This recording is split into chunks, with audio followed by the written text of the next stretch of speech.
इस वीडियो में हम geography chapter 4 agriculture types of farming के बारे में बात करेंगे।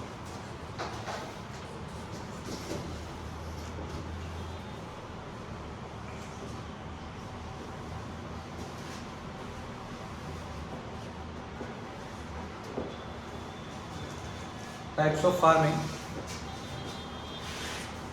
देखिए, फार्मिंग एक ऐसा सब्जेक्ट है जिसके बारे में हम जानते तो सभी हैं, पर इसके टाइप्स के बारे में हम कम ही जगह सुन पाते हैं।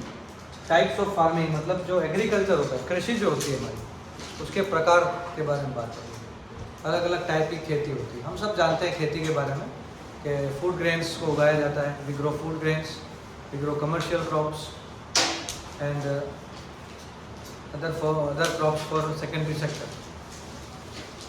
आज हम इनके फार्मिंग के टाइप्स को देखेंगे आपके एग्ज़ाम पॉइंट ऑफ व्यू से। ये क्लासेस में रिवीजन के लिए डाल रहा हूँ ताकि आप स्कूल कोचिंग के अलावा भी इन्हें घर पर भी देख सकें।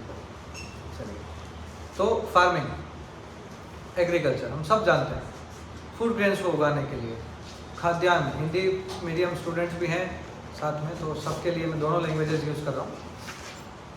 When we grow food grains, commercial crops or other crops, that process is called farming. जब हम खाद्यान्न फसलें या व्यापारिक फसलों को उगाते हैं उसे हम कहते हैं कृषि। तो आज जो कृषि चल रही है, आज जिस तरह की फार्मिंग हम आज करते हैं, क्या शुरू से इसी तरह की फार्मिंग होती रही है? क्या शुरू से कृषि एग्रीकल्चर इसी तरह से हुआ है? तो बिल्कुल नहीं, इस तरह से नहीं हुआ। We all know that the process gets better with time. हर प्रक्रिया समय के साथ साथ उसमें कई सारे बदलाव आते हैं, कई सारे सुधार आते हैं। तो ज़्यादा टाइम नहीं लेते, हम पॉइंट पर आ जाते हैं। टाइप्स ऑफ फार्मिंग, कृषि के प्रकार। तो जो शुरुआती दौर था, सबसे स्टार्टिंग टाइम में जो कृषि हुआ करती थी, उसमें आज की तरह मॉडर्न इक्विपमेंट्स यूज़ नहीं होते थे। इरिगेशन या सिंचाई का इतना अच्छा सिस्टम नहीं था। We were dependent on nature completely. People were dependent on rainfall for irrigation. People were dependent on natural fertility of soil for their better growing of their crops.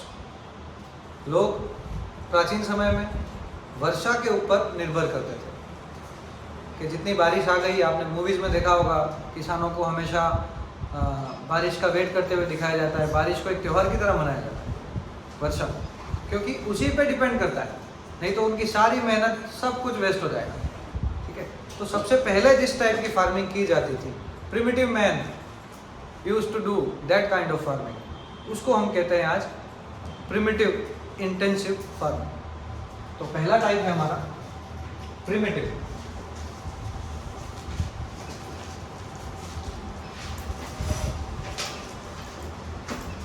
Subsistence,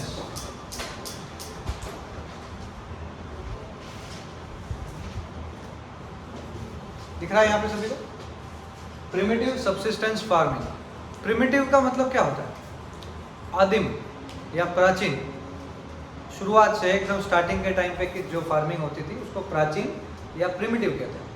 तो और subsistence word यहाँ पर जो लिखा है subsistence, Hindi में भी लिखूंगा मैं ये चीज़ें। सबसिस्टेंस का मतलब होता है फॉर आवर ओन रिक्वायरमेंट, हमारी खुद की रिक्वायरमेंट्स को पूरा करने के लिए जो करते हैं वो होती है सबसिस्टेंस। इसको हिंदी में क्या कहते हैं? जीविका, निर्वाह कृषि। जीविका निर्वाह कृषि मतलब हमारी जीविका के लिए, हमारी खुद की रिक्वायरमेंट, एक फैमिली के खुद के फूड ग्रेन्स की जो रिक्वायरमेंट है उसको पूरा करने के लिए ये की जाती है। ठीक है, लेकिन ये बहुत पुराने टाइम पे की जाती थी, जब आज की तरह के इक्विपमेंट्स, हल वगैरह, close irrigation system, they were not present that time. तो क्या करते थे फिर, किस तरह से खेती होती थी? सो दे वर डिपेंडेंट ऑन, अभी हमने बात की, दे वर डिपेंडेंट ऑन नेचर। ठीक है, तो यहाँ पे हम लिख देंगे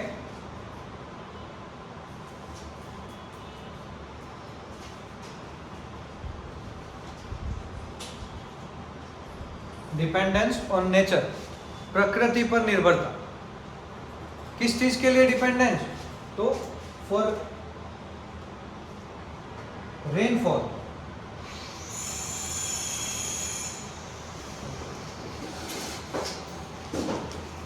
रेनफॉल या वर्षा के लिए भी हम नेचर पे डिपेंड करेंगे, प्रकृति पे डिपेंड करेंगे। ठीक है। उसके बाद फर्टाइल सॉइल, सॉइल की फर्टिलिटी थी हमारे पास सिर्फ, बाकी फर्टिलाइजर से हम फेमिलियर नहीं हुए थे उस समय तक। फर्टिलाइजर या खाद जिसको हम कहते हैं या उर्वरक कहते हैं, उन सब से हम फेमिलियर नहीं थे। तो उस समय की खेती सिर्फ अपनी ज़रूरतों को पूरा करने के लिए की जाती थी। उसको हम कहते हैं प्रिमिटिव सब्सिस्टेंस फार्मिंग, हिंदी में हम कहते हैं जीविका निर्वाह कृषि। क्या क्या यूज होता था? तो कोई इक्विपमेंट यूज नहीं होते थे, सिर्फ प्रकृति नेचर के ऊपर डिपेंड करते थे हम रेनफॉल के लिए। और फर्टाइल सॉइल, जहाँ पर अच्छी फर्टाइल सॉइल थी सिर्फ वहीं जाके खेती करते थे। इसलिए हम कई बार सुनते हैं वो शिफ्टिंग कल्टीवेशन, है ना, या घुमंतु कृषि, एक से दूसरी जगह शिफ्ट करते हुए खेती करते थे लोग। ठीक है। क्या नहीं होता था इसमें? अगर आपसे क्वेश्चन ऐसा पूछ लेते हैं कि what modern practices were not present in subsistence farming, आज की कौन सी आधुनिक तकनीकें जीविका निर्वाह कृषि में नहीं थी?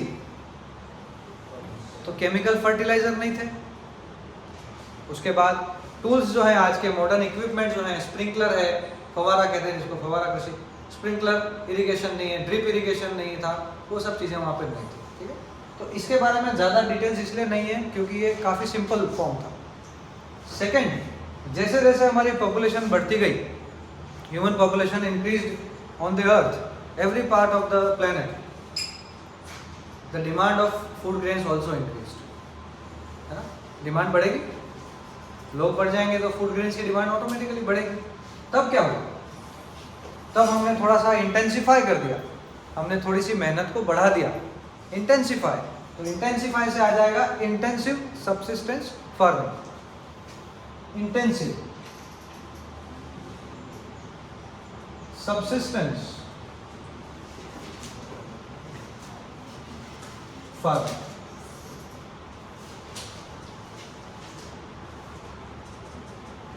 इंटेंसिव वर्ड चेंज हुआ है, देखिए, प्रिमिटिव की जगह आ गया है इंटेंसिव, लेकिन सब्सिस्टेंस वही है। सब्सिस्टेंस का मतलब क्या बताया मैंने आपको? हमारी नीड को पूरा करने के लिए, खुद की ज़रूरत को पूरा करने के लिए। तो अभी भी ये जो एग्रीकल्चर है, इसका पर्पस क्या था, उद्देश्य क्या था? अपनी जो आवश्यकताएं हैं उनको पूरा करना। ठीक है। इसको हिंदी में क्या कहेंगे हम? गहन जीविका निर्वाह।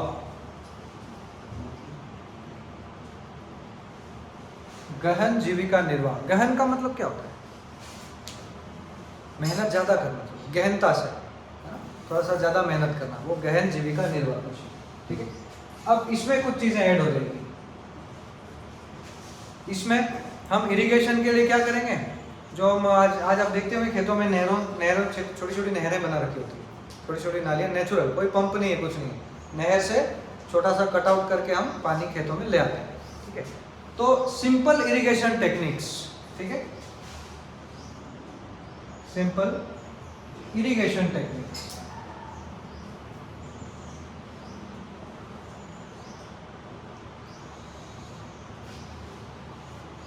क्या बोलेंगे इनको हम? सरल सिंचाई तकनीक। सिंचाई जो होती है हमारी, पानी पिलाना खेतों में, सिंपल सिंपल चीज़ें, छोटी छोटी मिट्टी से ही नालियाँ बना देना। ठीक है। पानी अगर किसी ऊंचाई जगह पर है तो वहाँ से ढलान का जो फोर्स है, हमारी पोटेंशियल जो एनर्जी होती है वाटर में, उसको यूज़ करके पानी पिला देना। ठीक है। दूसरी चीज़, सिंपल टूल्स, साधारण औजार।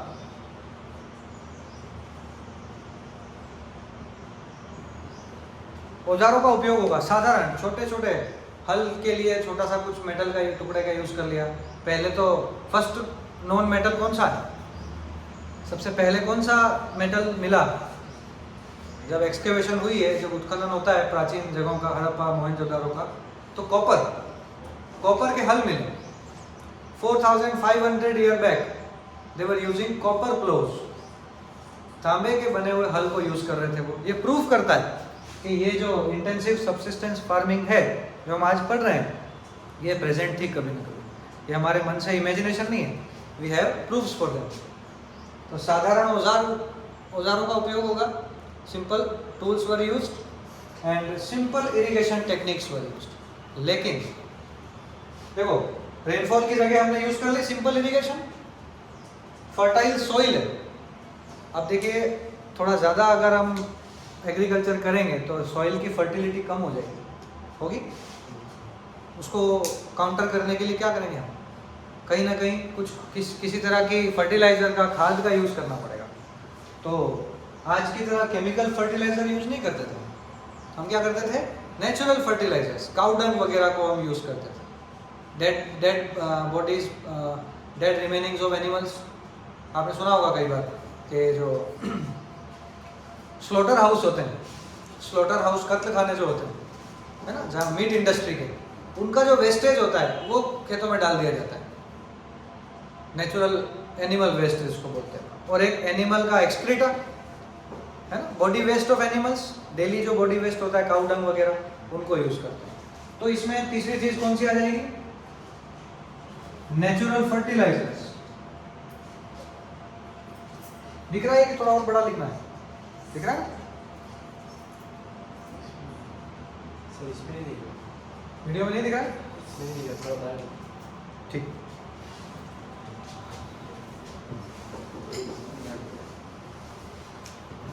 देखिए, सिंपल इरिगेशन हो गया, उसके बाद सिंपल टूल्स, साधारण उपकरणों का उपयोग हुआ, और तीसरी चीज है हमारे लिए नेचुरल फर्टिलाइजर्स।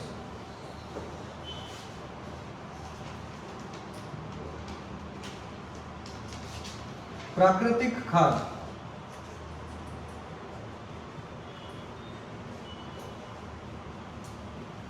प्राकृतिक खाद का उपयोग किया गया, ठीक है। सिंपल है, इसमें कोई दिक्कत तो नहीं। सिंपल टूल्स होंगे, कोई मैकेनिकल टूल आज की तरह के ट्रैक्टर वगैरह, ये सारी चीजें नहीं होगी। हैंड रिडन, हाथ से खींचने वाले जो हल होते हैं, प्लो होते हैं। फिर इसके बाद बैलों का यूज करने लगे, बुलक्स वर यूज्ड, ठीक है। तो ये तीन चीजें थी इंटेंसिव में। उसके बाद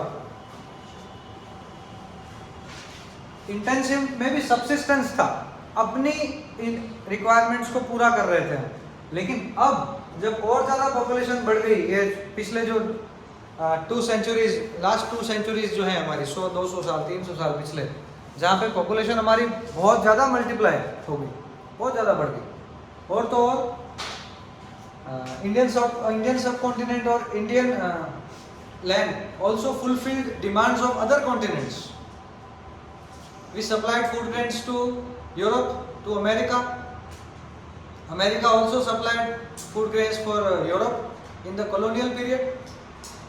जो औपनिवेशिक काल था, ब्रिटिश रूल जब था, तब हमारे इंडियन लैंड्स जो थी, हमारे जो इंडियन फार्म्स थे, इन्होंने न सिर्फ रॉ मटेरियल सप्लाई किया, साथ साथ हमने फूड ग्रेन्स, खाद्यान्न जो होते हैं, वो भी सप्लाई किए। तो अब इन दोनों से काम नहीं चलेगा, अब थोड़ा ज़्यादा इनपुट देना पड़ेगा। तो अब जो फार्मिंग थी वो एक प्रोफेशन बन गया, way to earn money, that is a profession. तो एक प्रोफेशन को हम क्या कह सकते हैं, एक रोजगार के रूप में लोग इसको करने लगे, है ना, एक ऐसा आर्थिक गतिविधि, इकोनॉमिक एक्टिविटी। प्राइमरी सेक्टर में पढ़ते हैं हम इसको, agriculture is a primary activity, ठीक है। तो उसमें जो एक्टिविटी का, जो एग्रीकल्चर का पार्ट आया, उसको हम बोलते हैं कमर्शियल फार्म। थोड़ा लिखे, थोड़ा ये सब कमर्शियल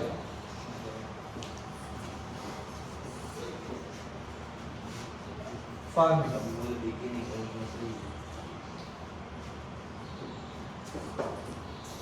वाणिज्यिक कृषि।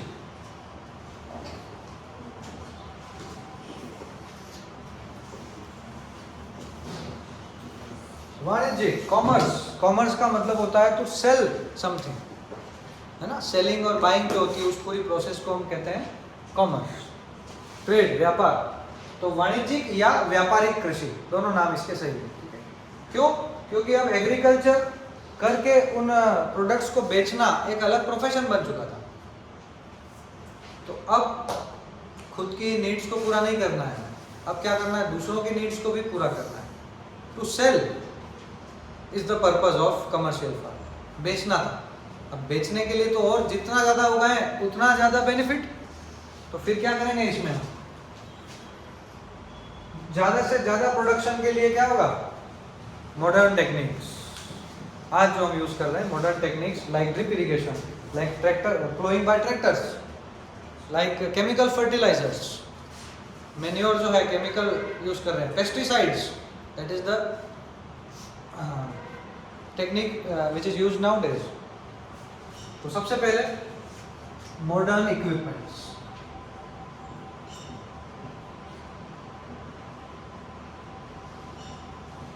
आधुनिक उपकरण,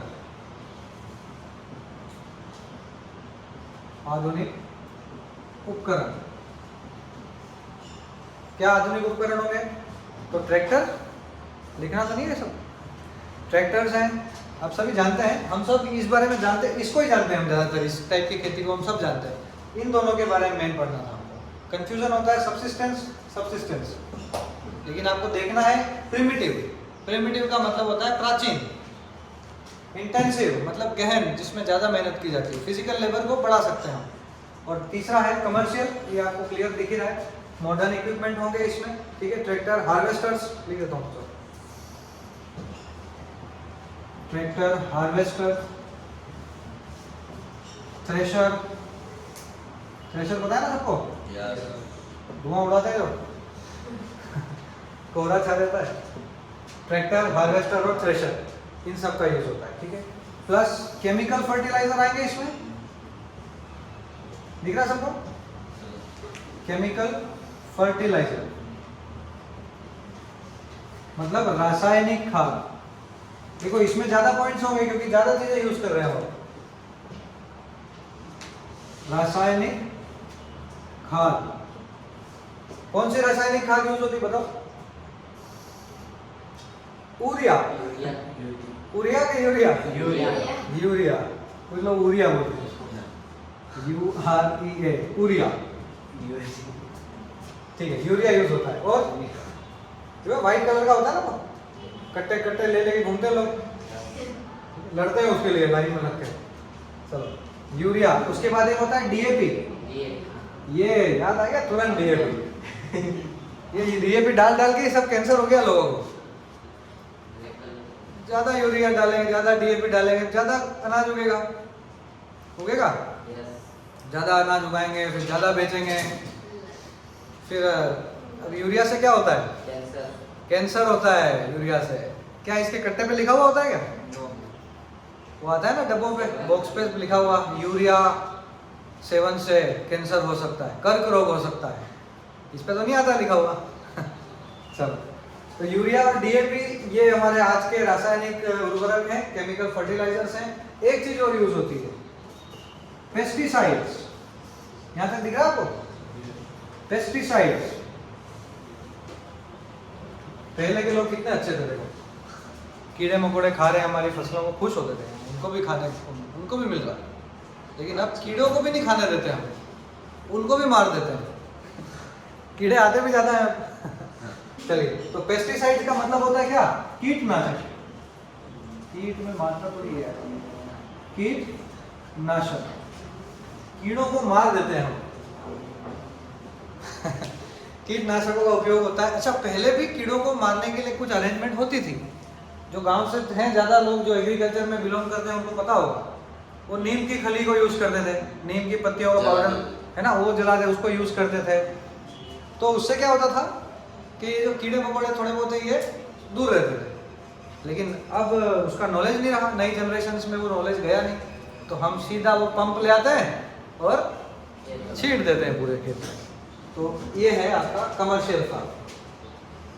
चलिए, कोई डाउट्स इसमें? एक बार फिर से देख लो, प्रिमिटिव प्राचीन, सिर्फ अपनी नीड्स को पूरा करने के लिए, किस पे डिपेंडेंस थी, तो रेनफॉल पे और सॉइल की फर्टिलिटी, नेचुरल। इसमें ही कई बार बारिश नहीं आती, सूखा हो जाता, अकाल पड़ जाता। तो अकाल पड़ने का जो टाइम है वो इस टाइम पे ही होता रहता था, क्योंकि हम पूरी तरह डिपेंड थे, हमने कुछ आगे सोचा ही नहीं था। ऐसे ही बीज फेंक दिए, जितना हो गया, जो मिल गया उतना ठीक है बस। Next I intensive subsistence farming, गहन जीविका कृषि। गहन, मेहनत ज़्यादा की, इंटेंसिफाई, इंटेंसिटी से मेहनत की हमने। सिंपल इरिगेशन के, अब देखो पहले कुछ नहीं करते थे, अनाज बीज फेंक दिए, जितना हो गया उतना काफ़ी है। लेकिन अब थोड़ा सा इनपुट देते हैं, थोड़ी मेहनत करते हैं, कुछ छोटी मोटी टेक्निक्स को पानी पिलाते हैं जैसे तैसे करके। उसके बाद नेचुरल फर्टिलाइजर, थोड़ी काऊ डंग का यूज़ करते हैं। उसके बाद और ज़्यादा पॉपुलेशन बढ़ गई, डिमांड और ज़्यादा बढ़ गई, तो लोगों ने इसी को अपना प्रोफेशन बना दिया, खेती करके बेचना शुरू कर दिया, आज तक चल रहा है। मॉडर्न टेक्निक्स को यूज़ किया, और ज़्यादा बेनिफिट होगा, जितना प्रोडक्शन उतना बेनिफिट। ट्रैक्टर, हार्वेस्टर, थ्रेशर, फटाफट काम हो जाए ताकि।